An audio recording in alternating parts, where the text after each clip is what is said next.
দিবার জন্য যুগে যুগে ইসলামের দুশ্মনেরা সদা দরজা চালাতে লেগেছে। আল্লাহ নবী নবী দয়া নবী ইনসাফ ইনসানিয়ত মানবতা গরিবের কথা বলেছিল। এই জন্য আমাদের উদ্বাসীরা আমার নবী পাকের দ্বারে দুশ্মন হয়ে গেল। একটা দিন এমন এসে গেল আমার নবী পাককে 40 জন মিলে ঘিরে ফেলেছে। আমার নবী পাক ঘরের মধ্যে রয়েছে।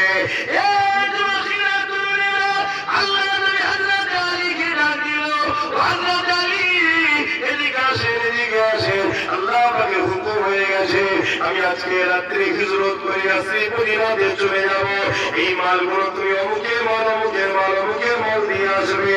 আর সকালে উঠে আমি রাসূলুল্লাহ বাড়িয়াছে মদিনার জমিনে চলে আসবে। এ যুবকেরা দুর্নীতা বাপেরা আল্লাহ নবী সাহাবাদেরকে কেমন মানা মেনেছিল, আল্লাহ নবী সাহাবাদেরকে কেমন বিশ্বাস করেছিল। আর আমরা মুসলমান দাবি করি, নবীর উম্মত দাবি করি, আমরা নবী পাককে কেমন ভাবে মানছি। দেখুন আল্লাহ নবী কি বলল, আগিরে আমার হুজরার মধ্যে তুমি শোবে, আমার চাদরটাকে তুমি গায়ে দিয়ে শোবে। এবং আমি রাসূলুল্লাহ সকালে তুমি যখন উঠবে এই মালটা অমুকজন দিয়েছে, এই মালটা আমার কাছে অমুকজন রেখেছে। অর্থাৎ মক্কা যারা জালিম ছিল আমার নবীর কাছে তারা তাদের মালপত্র জিম্মেদার আমানতে রাখতো। তখন তো ব্যাংক ছিল না, কার কাছে রাখবে? আবু জেহেল যদি উদ্বার কাছে মাল রাখে উদ্বার 2 নম্বর ছেড়ে দেবে, উদ্বার কাছে যদি সাইবার মাল রাখে ও ছেড়ে দেবে।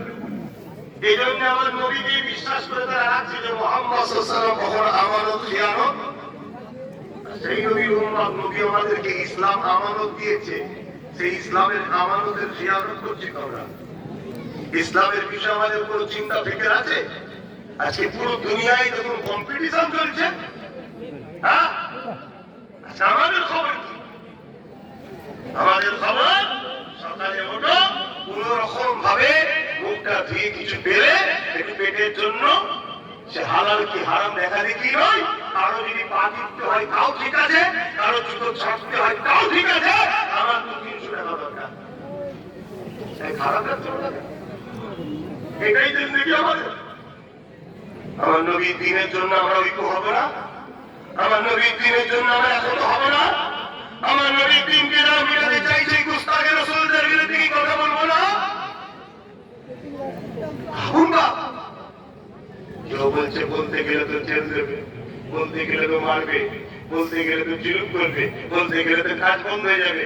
আর এটাই তো তোমাকে আল্লাহর পরীক্ষা। তুমি নিজের পেটের কথা ভাবো না, আল্লাহ রাসূলকে বেশি ভালোবাসো, এটাই তো পরীক্ষা। আল্লাহ রাসূলের কাছে মাল রেখেছে তারা। নবী পাক হযরত মাওলা আলীকে বলছে মালগুলো অমুক অমুকে দিয়ে দিবি, দিয়ে আপনি আমার ইয়াসরিব মদিনা শরীফে আসবেন। আর আমার বিছানায় শোন, যে বিছানাটাই রাসূলুল্লাহ শোয়। আচ্ছা বলুন তো ভাই, আপনার ঘরে রাত্রিরে কিছু জালিম এসেছে আপনাকে হামলা করে কতল করে দেবে, ওই ঘরে কেউ অন্যজন ঢুকে থাকতে চাইবে? অন্ধকারের মতো অমুক মনে করে আমাকে ছেড়ে দেবে। কুরবান যা হযরত আলীর কদমে আমাদের জান মাল। জোরে বলুন সুবহানাল্লাহ। সাহাবীদের ঈমান দেখুন। আল্লাহর নবী সাহাবী হযরত আলী শহীদ বিছানার উপরে শুয়ে বললেন, চাদরটা আমার পুরো মুড়ি দিয়ে, পুরো চাদর মুড়ি দিয়ে।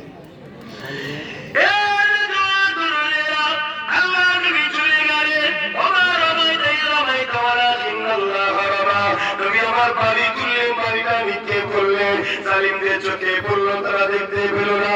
আল্লাহ নবী চলে যেতে লাগলেন। অনেক বড় কথা। পরের দিন সকাল হয়ে গেল। হযরত আলী রাদিয়াল্লাহু তাআলা যার যার মাল তার কাছে দিয়ে আল্লাহ নবী মদিনা শরীফের দিকে ফিরে আসতে লেগেছে। সাহাবা হুজুররা বলতে লেগেছে, আমরা বড় চিন্তিত ছিলাম, আমাদের ভাইকে না জালিমরা কতল করে দেয়। হযরত আলীকে দেখে সাহাবা হুজুররা খুশি হয়ে গেলেন।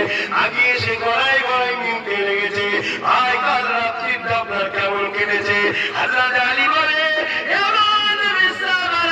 গতকালকে আমি যে নিশ্চিন্তায় ঘুমিয়েছিলাম, জ্ঞান হওয়ার পর থেকে আমি আলী ওই রকম নিশ্চিন্তা কোনদিন ঘুমাই না। কেন ভাই কেন? কেননা আমার রাসূলুল্লাহ বলেছিল আলী সকালে উঠবে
নবী বলছে তোমরা আল্লাহ ও রাসূলের হয়ে যাও, পৃথিবীর কোন শক্তি তোমাদেরকে মিটাতে পারবে না।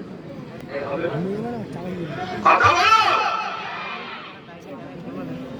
আল্লাহ ও রাসূলের হয়ে যাও, আল্লাহ ও রাসূলের হয়ে যাও, আল্লাহ ও রাসূলের হয়ে যাও। খুব সাবধান।